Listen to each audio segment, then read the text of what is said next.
Hello guys, I am advocate Dishank from Dishank law academy. आज हम पढ़ने जा रहे हैं section 32A of NDPS act. NDPS act का सेक्शन 32A काफ़ी इंपॉर्टेंट है। ये बात करता है आपकी कि कोई सस्पेंशन, रेमिशन और कम्युनिकेटेड नहीं होगी एनी सेंटेंस। यानी कि देखिए, पहले हमें इनके मतलब जाने। सस्पेंशन का मतलब होता है, जैसे मान लो कोर्ट ने सज़ा सुना दी, ठीक है, कोर्ट ने सज़ा सुनाती है 3 साल की, ठीक है, तो कोर्ट कहती है कि ठीक है, आप पहले अपील में चले जाओ, बाद में आपको सज़ा का एग्जीक्यूट करवाएंगे, ठीक है, तो सस्पेंशन में कुछ टाइम के लिए छोड़ देते हैं। तो एनडीपीएस में सस्पेंशन का कोई कानून लगेगा ही नहीं। रेमिशन का भी कोई कानून लगेगा। रेमिशन का मतलब होता है कि आपको free somebody from duty of punishment, यानी कि आपको जो पनिशमेंट मिली है उससे छोड़ देना। ये प्रोहिबिशन से अलग होता है, ठीक है, ये सीआरपीसी के सारे प्रोविजंस हैं। और कम्युनिटेशन मतलब होता है, जैसे मान लीजिए किसी को 10 साल तक की सजा मिली है, ठीक है, तो उसकी सजा को 5 साल कर देना, ठीक है, तो ये चीज आपका, ये डेथ सेंटेंस को लाइफ इम्प्रिजनमेंट में चेंज कर देना, ये चीज।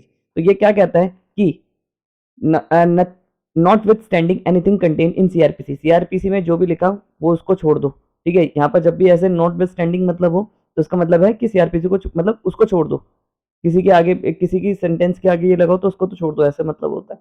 और एनी अदर लॉ कुछ भी कहते हो, कुछ मतलब नहीं है। The provision of the section 33, no sentence awarded an act other than the section 27। 27 किस चीज की बात करते हैं? कंज्यूम की, ठीक है, कोई कंज्यूम करता है, कंज्यूम में आपको ये सब चीजें मिल सकती है, सस्पेंशन, रेमिशन, कम्युटेशन। पर बाकी किसी भी 15 से लेके आपके जितने भी ऑफेंसेस हैं, ठीक है, 17, 18, 19, 20, 21, 22, जितने भी ऑफेंसेस, सब पे सजा आपका कोई भी कम्युटेशन, यानी कि मान लीजिए किसी को सजा होती है, ठीक है, तो उस पर सस्पेंशन भी नहीं लगेगा, मतलब उसकी रेमिशन भी नहीं होगा, ना कम्यूट होगी उसकी सेंटेंस, ठीक है। तो ये बात कहता है 32A।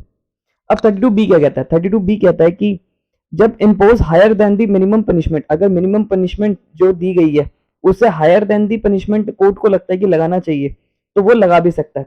There are minimum term of imprisonment of a fine is prescribe for any offence. या तो इम्प्रिजमेंट मिनिमम देख रखा है, जैसे मान लीजिए किसी में इम्प्रिजमेंट 1 साल तक की है, ठीक है, अब जैसे आपको लगता है मेरे को इसे बढ़ानी चाहिए, या फाइन है जो 10,000 का है, जो हमने पढ़ा था 2 लाख का फाइन लगाएंगे जैसे आप, अगर चाहे तो 2 लाख से ऊपर का लगा सकते हैं, अगर वो स्पेशल रीजन रिकॉर्डेड करेंगे, ठीक है। तो ये चीजें वो क्या रख के लगाएंगे? 32B उसी से बात करता है कि अगर मिनिमम पनिशमेंट को बढ़ाना है, ठीक है, मिनिमम पनिशमेंट को बढ़ाना है या कुछ भी करना है, अंडर दिस एक्ट कोर्ट में, कोर्ट चाहे तो ना चाहे, ठीक है, मिनिमम पनिशमेंट को बढ़ाना है। मिनिमम की बात हो रही है, मैक्सिमम की बात नहीं हो रही है, ठीक है। In additional to such factor, वो अब दिमाग में ये चीजें दिमाग में रखेगी कि जो जिसने ऑफेंस करा है उसे वो थ्रेट था, इसमें मतलब जो ऑफेंस कर रहा था, जैसे मान लीजिए कोई आपका जैसे कि कोई आपका सेक्शन 20 का ऑफेंस करता है, कैनबिस प्लांट की उगाई करता है, बेचता है, पकड़ा जाता है, ठीक है, तो वो जब वो बेच रहा था तो वो साथ में आर्म्स रख रखे थे उसने, अगर आर्म्स रख रखे थे तो सजा बढ़ेगी। दूसरा पॉइंट ये कहता है कि अगर जो उसने पब्लिक ऑफिस में या मतलब कोई सरकारी आदमी तो कोई ऑफेंस नहीं कर रहा था, जैसे हमने उड़ता पंजाब देखी थी, उड़ता पंजाब में क्या था, जो पुलिस एसएचओ था वही आपका ड्रग माफिया के साथ मिला हुआ था, तो उसकी फिर पनिशमेंट बढ़ेगी, ठीक है। या फिर वो देखेंगे कि जो इसके कार्य की वजह से, मतलब जो ऑफेंडर है, यानी कि जो जो अक्यूज है, उसके वजह से कोई माइनर को तो नुकसान नहीं हो रहा, ठीक है। फिर डी बात कर रहा है offences communicated in an education institution, यानी कि एजुकेशन इंस्टीट्यूशन पे क्या असर पड़ेगा, सोशल सर्विस मतलब समाज पे उस पर क्या असर पड़ेगा, स्पोर्ट्स पे क्या पड़ेगा, ये सब चीजें, ठीक है। The offender belongs to organize international और एनी क्रिमिनल ग्रुप, या तो वो किसी क्रिमिनल ग्रुप के साथ तो नहीं है, मतलब यानी कि कोई ऑर्गेनाइजेशन के साथ तो नहीं है वो, यानी कि वो दोबारा ऑफेंस ना करे, या fact that offender involve in the illegal activities, या किसी और अदर इलीगल एक्टिविटीज के साथ तो नहीं है, क्या पता चला वो ब्रॉथल भी चलाता हो, यानी कि आपका चकला चलाता हो, या साथ में एनडीपीएस एक्ट भी करता हो, तो ऐसी चीजें देखी जाती है। ये तब होता है जब जैसे आपको पनिशमेंट बढ़ाई जाएगी, मतलब जैसे आप पनिशमेंट बढ़ाएंगे, तो ये चीजें 6 पॉइंट्स दिमाग में रखेंगे। अब सेक्शन 33 क्या कहता है? सेक्शन 33 सिंपली ये कहता है कि 360 सीआरपीसी का या प्रोहिबिशन एक्ट ऑफेंडर, जो अबॉमिनेशन और आपका वार्निंग देके छोड़ देना, ठीक है, या प्रोहिबिशन पे छोड़ देना, ये आपका इस पे लागू नहीं होगा। जैसे प्रोहिबिशन में एक होता है कि 21 साल से कम के बच्चे को छोड़ दिया जाएगा, उस पर इम्प्रूवमेंट नहीं, उसे प्रोहिबिशन पीरियड पे छोड़ दिया जाएगा, तो वो चीज इसमें नहीं आएगी, अनलेस एंड सिर्फ सेक्शन 26 और 27 में आपको प्रोहिबिशन मिल सकता है, ठीक है। 26 आपका बात सिंपली करता है कि कोई अगर लाइसेंस होल्डर है, या आपका लाइसेंस होल्डर का कोई सर्वेंट है, कोई एम्बेजलमेंट करते हैं, कोई गबन करते, तो उसको छोड़ेंगे। 27 में कंज्यूम करता है ड्रग्स को, तो उस पे।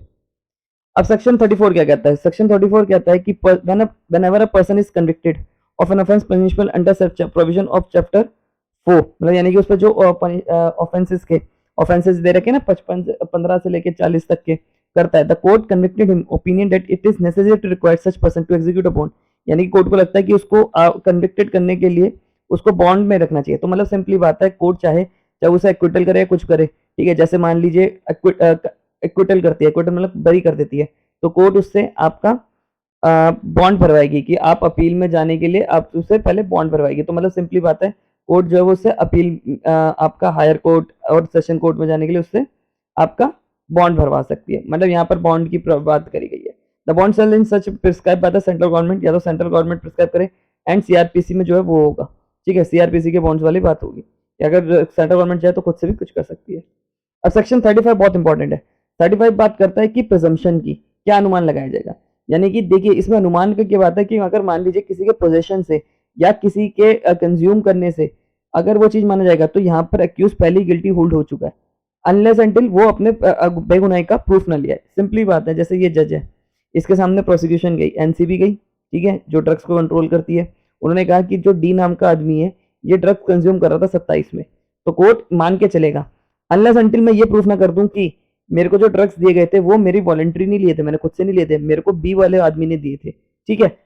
जब तक मैं प्रूफ नहीं लाऊंगा तब तक कोर्ट मुझे एक्यूज ही मानेगा, मतलब कहेगा, बेगुनाह मानेगा ही नहीं, गुनहगार ही मानेगा, ठीक है, इनोसेंट नहीं मानेगा। पर ये आपका जनरल प्रिंसिपल से उल्टा होता है। जनरल प्रिंसिपल में कोर्ट जज के सामने गए, ठीक है, एक्यूज गया, उसको इनोसेंट मानता है, अरे बेचारा बड़ा इनोसेंट है, प्रोसिक्यूशन को प्रूफ करना पड़ता है इसके कि ये इनोसेंट नहीं है, ये दोषी है।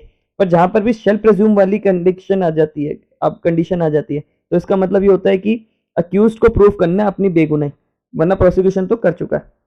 एनडीपीएस एक्ट में ना एक और चीज है कि जैसे जज के सामने कोई केस गया कि ये प्रोसिक्यूशन है, प्रोसिक्यूशन मतलब एनसीबी मान लीजिए, ठीक है, मतलब सरकारी, ठीक है, और ये अक्यूज है, अक्यूज के पास से मिला, ठीक है, या तो उसकी पोजेशन में मिला या कंस्ट्रक्टिव पोजेशन से मिला। पोजेशन मतलब यानी उसने अपनी जेब में रख रखा था या उसकी गाड़ी में रखा हुआ था सामान, ठीक है, ड्रग्स व्रग्स, तो ये उसी के पोजेशन में माना जाता है, ठीक है, कंस्ट्रक्टिव पोजेशन कहा गया।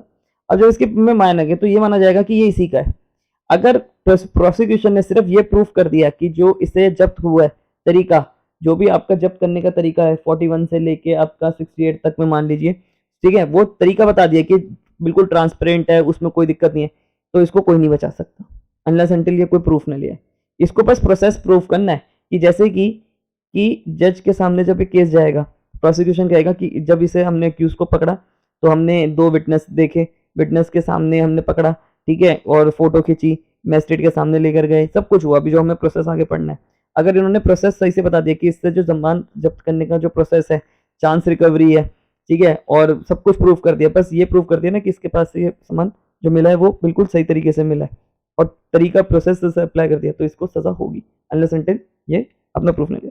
तो वही बात कर रहा है सेक्शन 35 की in any prosecution offence under this act require a culpable mental state. Culpable mental state मतलब यानी कि उसे पता था कि मैलिस इंटेंशन थे उसके। The accuse court shall presume, यह मानेगा ही मानेगा कोर्ट कि दैट सच मेंटल स्टेट, किसकी मेंटल स्टेट, अक्यूज की मेंटल स्टेट, कि मतलब उसके गैर इरादे, it shall be defence of the accuse to prove that fact no such mental state, ये अक्यूज को डिफेंस ला के देना पड़ेगा कि नहीं मेरे इरादे गलत नहीं थे, यानी कि बेगुनाही का सबूत अक्यूज को ला कर देना पड़ेगा, वरना कोर्ट तो उसे गुनहगार मानेगी।